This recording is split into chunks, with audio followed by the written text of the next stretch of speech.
As a kid, I grew up in a normal neighborhood. We had a nice mid-sized home and a very ordinary family. When I turned 7, we adopted a small dog named Max. He was my best friend for years, and as I grew up I'd be home alone more often, but with Max there with me, I'd never really feel like I was alone. I never felt the need to worry or be afraid of anything. Unfortunately, this didn't last forever though. When I turned 15, my family sold our home and moved 20 minutes away to a more isolated, smaller house in a forested area, and sadly, that summer, Max passed away due to old age. I was thankful that it was summer though, because I had time to grieve at home without having to go to school or anything. After a few days of the family grieving together at the loss of our first family dog, things went back to normal. My parents went back to work, and I stayed home on summer break. However, I immediately felt a difference. This was the first time I'd ever really been completely home alone in my entire life. Without Max to always be by my side, I was constantly paranoid and uneasy about every small sound coming from the house. Not to mention, we'd only lived in the place for a few months, so I didn't even really know the area or feel fully safe yet. Anyway, just a week after losing Max, it was another regular day. My parents left for work, and I stayed home. The house was only one story, so the layout was basically just a line. When you walk in the front door, there's the kitchen and living room, which then leads to a long hallway, with 2 rooms on the side and my parents' bedroom at the end. For the past week of being alone, I'd always walk down the hallway and close all of the bedroom doors. For some reason, I didn't like seeing the doors open in the hallway, as it just gave me a weird feeling, so this day was no different. I went along the hallway, closing each door, until I got to my parents' room. I pulled the door through the doorway and began walking back, but immediately realized that I didn't hear the click sound of the door being fully shut, so I turned back around and pulled the door shut more firmly, this time hearing the click sound of the door locking in place. I went back to my room, where I had my computer, and closed the door. I put on my headphones and watched YouTube for almost 2 hours straight, since there wasn't much else to do. By this point though, it was about 9 a.m., and I was ready for some breakfast. I laid my headphones on the desk and opened my room door, stepping into the hallway. As I stepped out and turned towards the living room, I couldn't help but notice something was off in the corner of my eye. I turned my head to look back down the hallway and instantly froze. The door at the end of the hallway was open. I mean, wide open. I must have stood there for a whole minute, just trying not to make any noise and listen for any movement in my parents' bedroom. At this point though, I didn't know what to do. I knew that I had closed that door, and there was no way it could open on its own, so I was pretty confident that somebody could be in the house. I hadn't heard anything though, so I had no idea where they were. They could have been in any room in the house by now. I decided to very quietly and slowly walk through the living room and into the kitchen, frantically swiveling my head all around, fearing that they were hiding somewhere. Upon reaching the kitchen, I grabbed one of my parents' large steak knives, gripping the knife tightly in my right hand. I felt slightly better, but still terrified. I quickly and carefully double-checked the living room and dining room, making sure the intruder wasn't hiding anywhere, then stood at the end of the hallway.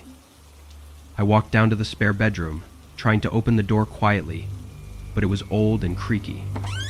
Everything seemed to be exactly how it was left. Nothing moved at all. I backed out and closed the door. I saved my parents' bedroom for last, as it was the room with the open door, and I was terrified. It didn't help that this house was in the middle of a forest, knowing that no help was anywhere nearby. I stood at the doorway for another minute, only able to see half of my parents' bed, while clutching the knife and listening. It was dead silent.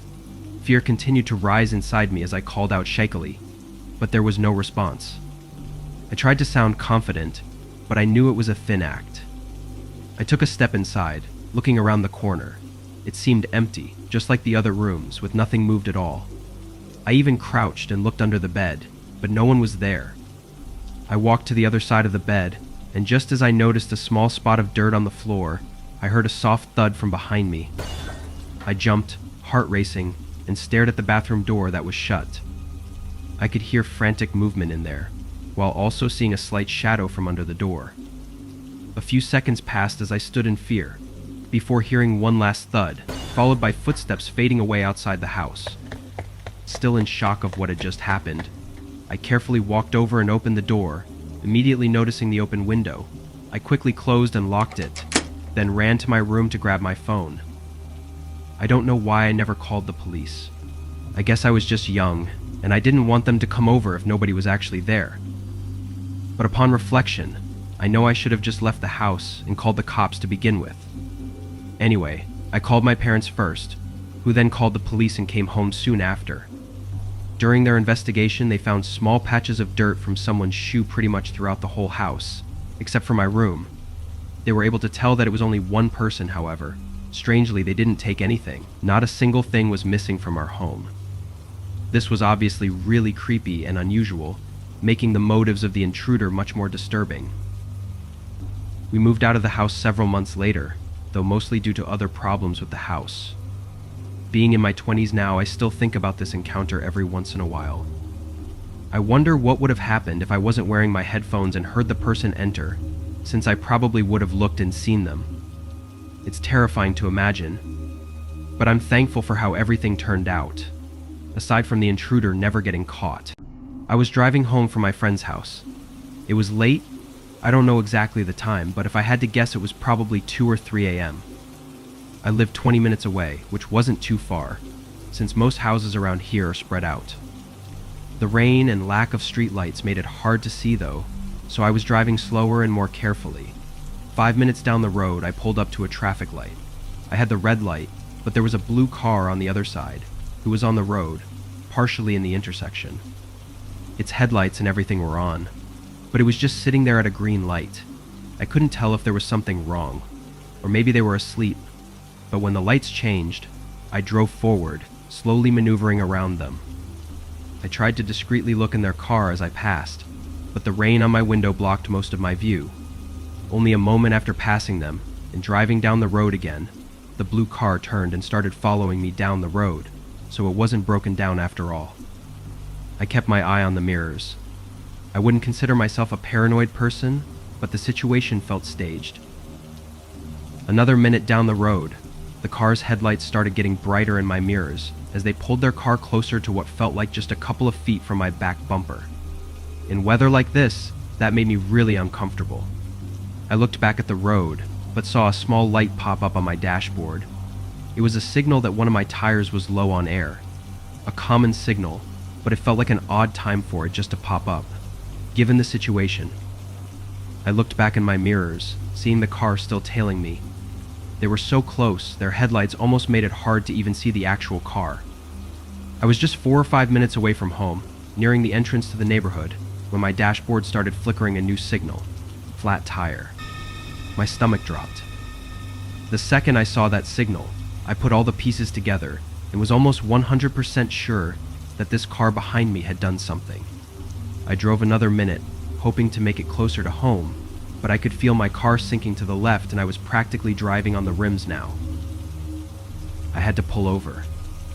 The car behind me did the same. I should have called someone as soon as I parked, but I was so concerned and focused with what the person behind me was doing that it didn't even cross my mind. Though, even if I did call someone, it probably wouldn't have prevented what happened next. Once parked, 3 doors opened from the car and 3 men came out. I only had a few seconds to prepare and react, but I was helpless and defenseless. They ran up to my car, 2 on my side and 1 on the other. One of the men came right up to my window, yelling at me to open the door and pointing a gun at me. It happened so fast, I was just in some dazed state. I started to reach for the door, but the man by the back door smashed something against the window, shattering it, then reached his hand in and opened the back door. They were all still yelling, both at me and at each other. The man in the back reached across, opening the other back door, then reached in front of me to open my door. I was still just sitting there, holding my hands up now to show I wasn't a threat. I knew there was no way out of this, even if I did have a weapon. Once my door was open, the man with the gun pulled me out of the car and slammed me on the ground. The oddest thing is, while I was on the ground, looking out into the rainy pavement, all I was thinking about was how cold and wet the pavement was, not about how I had a gun being pushed into the back of my head, or that I was being robbed and beaten. I think it was my head trying to distance myself from the traumatizing situation I was in. I wasn't on the ground for long before the men by the car called out and the guy holding me down hit me in the back of the head, causing me to ricochet off the pavement. I wasn't even sure if he hit me with a gun or just his fist, because I was already numb. I'm surprised it didn't knock me out though. I heard their car doors close and then driving away. I rolled over, still in a daze, and tried to pick myself up. They'd taken my phone, so I was forced to drive my car home and call the police when I got there, which ended up denting and damaging my rims anyway. The investigation went nowhere, determining only that the suspects had purposefully placed small tire spikes in the road at the intersection I crossed them at. I got lucky to have only hit one spike in 4 to have caused less damage than usual. They likely planned to ambush me as soon as I hit the trap, but in the end, it didn't make a difference. I work from home most days of the month. Sometimes I have to go into the office to pick something up or have an in-person meeting, but that would only be once or twice a month. Working from home is really nice, but I often find myself getting distracted easily. On this day, I had a lot to get done and not a lot of time to do it. I was focused, working on my laptop in the office, when the doorbell rang. I rushed over to the door and opened it a crack, seeing a man on my porch. "Can I help you?" I asked. "Hi, I'm looking for Mr. Peters," the man said, smiling at me. That was my name, but I didn't recognize him. "That's me. What did you need?" The man said he had important information to discuss with me and asked if we could talk in more privacy inside the house. I first asked what the information was about, but he declined to give any details. "I'm okay then," I said, closing the door. I went back upstairs to my office and started working again.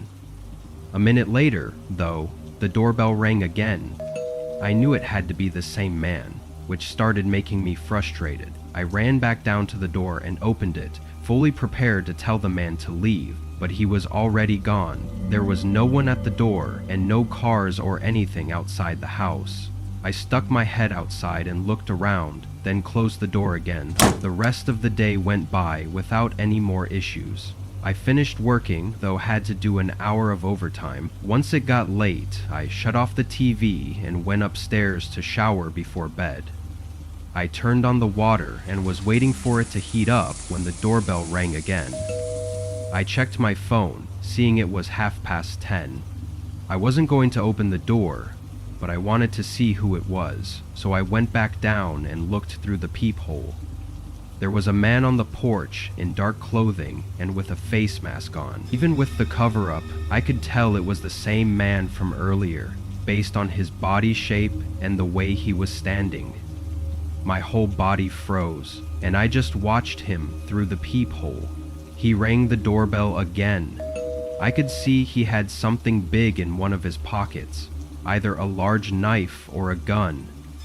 It didn't even feel like any of this was really happening. I backed up quietly, but I think he may have heard me because he called out, "I'm looking for Mr. Peters, just need to tell him something important." Thinking he knew I was there already, I ran upstairs and got my phone, calling 911. While on the phone, a gunshot ripped through the house. The sudden sound made my ears ring. I couldn't even hear what the officer was saying. The ringing faded over the next minute, and I heard nothing else. I was sure the guy had left, but I was still going to wait for the police. It was quiet for the whole time until I heard sirens coming. Once they seemed to be nearby, I opened the bathroom door and stepped out and went over to the stairs. That's when I saw the front door was busted open, and not a second later the man sprinted across the hallway and out just before the cops pulled up.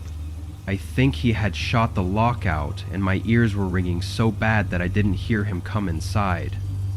I gave the cops a description of the man, but there wasn't much else to go off of. The man was obviously at my home to hurt me and likely kill me. He knew my name and had been looking for me. That's what still scares me. Until he gets caught, I don't think I'll ever get over the fear of him coming back.